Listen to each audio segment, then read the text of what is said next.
Headlines प्रायोजक राम बंधू, सर्वोत्तम मसाले राम बंधू मसाले। सुद्धा पवार साहेबांना भेटल्यानंतर बऱ्याच लोकांना फायदा होतोय दिसून येत आहे।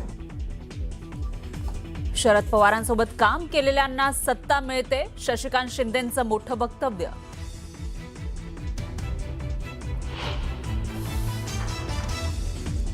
शिंदे खाली आहेत, त्यांचे पुत्र वरती सगळी अनेक ठिकाणी तटकऱ्यांचे तसं आहे। तर म्हटलं मला सुद्धा हा नियम लागू करून माझ्यासुद्धा मुलाला जे आहे मंत्रिपद द्या, मी राज्यसभेवर जातो।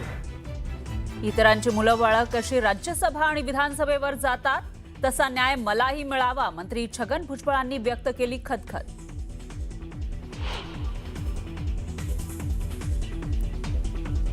मुख्यमंत्री कार्यालयाकडून सिडको नवी मुंबई विमानतळ प्राधिकरणाला कारणे दाखवा नोटीस, पुतळा अनावरण कार्यक्रमाला दोन्ही उपमुख्यमंत्र्यांना निमंत्रण न दिल्यानं नोटीस।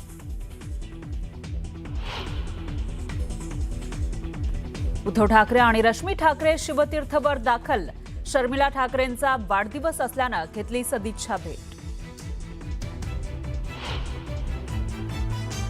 मुंबईमध्ये टँकर असोसिएशनचा संप सुरूच राहणार, प्रशासनासोबतची बैठक ठरली फोल, लेखी उत्तर न मिळाल्यानं टँकर असोसिएशन नाराज।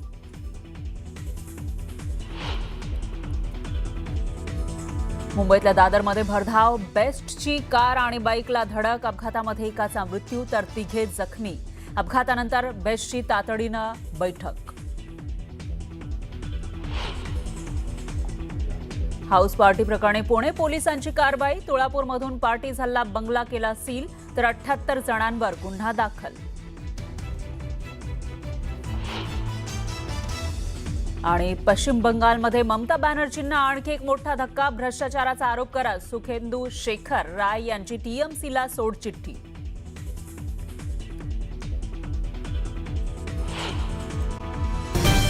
नमस्कार, मी फराह खान, तुम्ही बघताय महाराष्ट्राचा number 1 Marathi news channel news 18 Marathi, आवाज महाराष्ट्राचा। आणि बुलेटिनच्या सुरुवातीला एक मोठी बातमी आहे।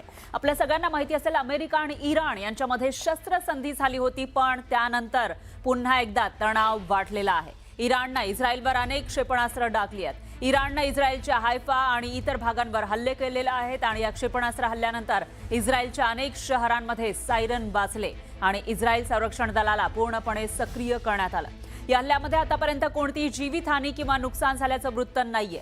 इस्रायली संरक्षण दलानं 2 क्षेपणास्त्र पाडल्याचा दावाही केलाय। बेरूतच्या दक्षिणेकडील उपनगर असलेल्या दहियेवर इस्रायलनं केलेल्या हल्ल्याला हे प्रत्युत्तर म्हणून हल्ला केल्याचं इराणनं म्हटलंय। इस्रायली लष्कर प्रमुख लेफ्टनंट जनरल आयल जमीर यांनी याविषयी माहिती दिलेली आहे। इस्रायल तेहरानवर प्रतिहल्ला करण्यास तयार आहे, परंतु राजकीय नेतृत्वाच्या मंजुरीची वाट बघत आहोत, असंही ते म्हणाले। आणि इराणनंही इस्रायलनं जर प्रत्युत्तर दिलं तर यापेक्षाही जोरदार हल्ले करू असा इशारा दिलाय। आणि यावर बोलण्यासाठी निवृत्त ब्रिगेडियर हेमंत महाजन हे आपल्या सोबत जोडले गेलेले आहेत। हेमंत महाजन सर, हे युद्ध पुन्हा एकदा सुरू झाले असं म्हणावं लागेल का? हो, नक्कीच। थोडा काळ जो सीज फायर झालेला होता, त्यामध्ये सगळ्या बाजूंनी आपल्याकडे असलेली शस्त्र, ज्यांचं नुकसान झालेलं होतं, जी फायर झाली होती ती आता पुन्हा बनवलेली आहे आणि त्यांना चीन आणि रशिया मोठ्या प्रमाणात मदत करतायत। इराणकडे पण आता भरपूर शस्त्र आहेत, पण ती प्रिसिजन गाइडेड अम्युनिशन असो की ड्रोन्स असो, इस्रायलकडे तर शस्त्रांचा कधी तोटा नसतोच आणि अमेरिकेकडे सुद्धा जी त्यांची पीजीएफ कमी झाली ती पण आता वाढलेली आहे। तर त्याच्यामुळे आता हे तिन्ही बाजू वेड्यासारखं युद्ध करतायत। त्यांना म्हणजे एवढं कळत नाही की याच्यामुळे सगळ्या जगाचं नुकसान होतं आहे आणि या जगाचं नुकसान करण्याकरता नंबर 1 गुन्हेगार अमेरिकेचे राष्ट्रपती डोनाल्ड ट्रम्प यांना मानता येईल, नंबर 2 इराण वेड्याकडे हल्ला करताय, नंबर 3 इस्रायल ते सुद्धा खूप वेगळ्या प्रकारे हल्ला करतात। त्यांना हे कळत नाहीये की अशा प्रकारे एकमेकावरती हल्ला करून म्हणजे तिघ इतके स्ट्रॉंग विल्ड नेशन्स आहेत की कोणी कोणाचं ऐकणार नाहीये, परंतु नुकसान हे होत राहील आणि याचं सर्वात जास्त मोठं नुकसान जे होतं ते जगाचं होतं आहे। कारण जगाची जी सप्लाय चेन आहे, जगाचं तेल व्यवस्था आहे, जगाची अर्थव्यवस्था आहे, ती विस्कटलेली आहे आणि याकरता हे तिन्ही देश जबाबदार आहेत।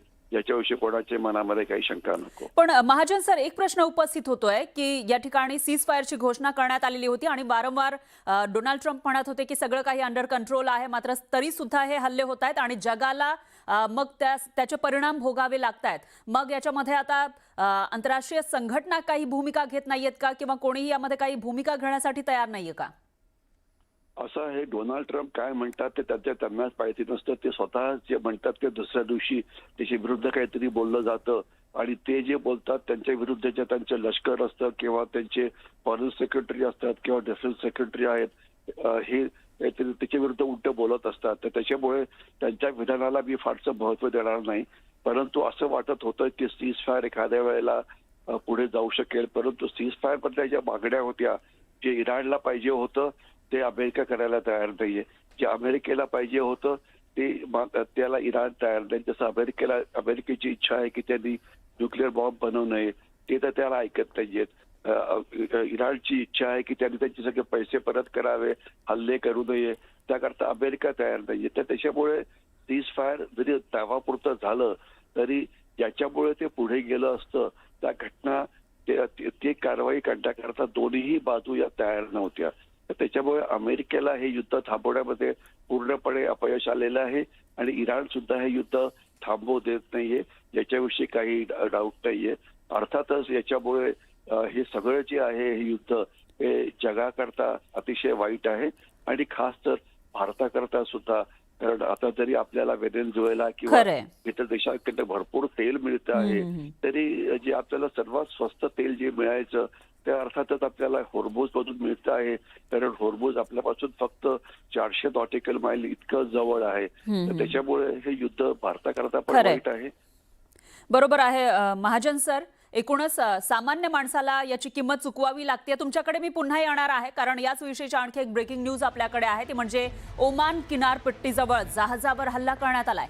24 भारतीय खलाशी यामध्ये अडकल्याची माहिती समोर येते. ओमान जो मीडिएटर म्हणून काम करत होता, ज्या वेळेला डील होणार होती अमेरिका आणि इराणमध्ये, त्यावेळेला सुद्धा ओमाननं मीडिएटर म्हणून काम केलेलं होतं. मात्र आता ओमानलाच टार्गेट केलंय का असा सवाल या ठिकाणी उपस्थित होतोय. ओमान किनारपट्टीजवळ जहाजावर हल्ला झाला आणि त्यामध्ये भारताचे 24 खलाशी अडकल्याची माहिती समोर येते. तिकडचा हा व्हिडिओ सुद्धा आपण बघू शकतोय. ओमानच्या किनारपट्टीजवळ एका व्यापारी जहाजावर हल्ला झाल्याची माहिती आहे. जहाजावर एकूण 24 भारतीय खलाशी असल्याचंही समोर येत आहे. जहाजानं तातडीच्या मदतीसाठी संदेश पाठवलेला आहे. जहाजाचं लोकेशन हॉर्मुझ सामुद्रधुनी परिसरामध्ये असल्याची माहिती आहे. भारतीय नौदलाला मदतीचं आवाहन करण्यात आलंय. जहाजाची स्थिती आणि हल्ल्याचं नेमकं स्वरूप अद्याप स्पष्ट झालेलं नाहीये.